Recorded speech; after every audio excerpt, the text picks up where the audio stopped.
अगर हस्बैंड और वाइफ के बीच में मेडिएशन में सेटलमेंट होता है तो क्या बाद में दोनों में से कोई अपनी उस कंसेंट को विड्रॉ कर सकता है, यानी उस कंसेंट से मुकर सकता है? रिसेंटली एक केस में जहां पर 23 साल पुरानी शादी थी और हस्बैंड वाइफ के बीच में डिस्प्यूट होता है और हस्बैंड डिवोर्स का केस फाइल कर देता है, जिसमें बाद में मेडिएशन होता है और दोनों के बीच में सेटलमेंट हो जाता है 1.5 करोड़ में।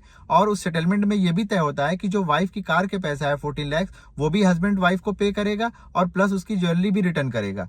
बाद में दोनों म्यूचुअल कंसेंट से डिवोर्स फाइल करते हैं और फर्स्ट मोशन में हस्बैंड अपनी वाइफ को 89 लाख रुपीस पे करता है।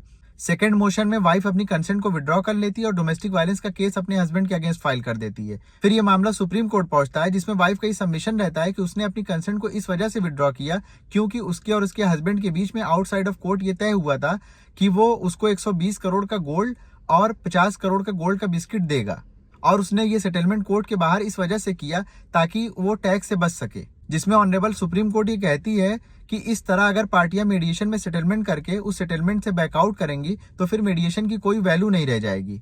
और ऑनरेबल कोर्ट मैरिज को डिसॉल्व करते हुए हस्बैंड को डायरेक्शन करती है कि जो रिमेनिंग अमाउंट है 75 लाख वो वाइफ को पे करेगा। जजमेंट डिस्क्रिप्शन में दिया हुआ है। For more such legal information kindly follow your council.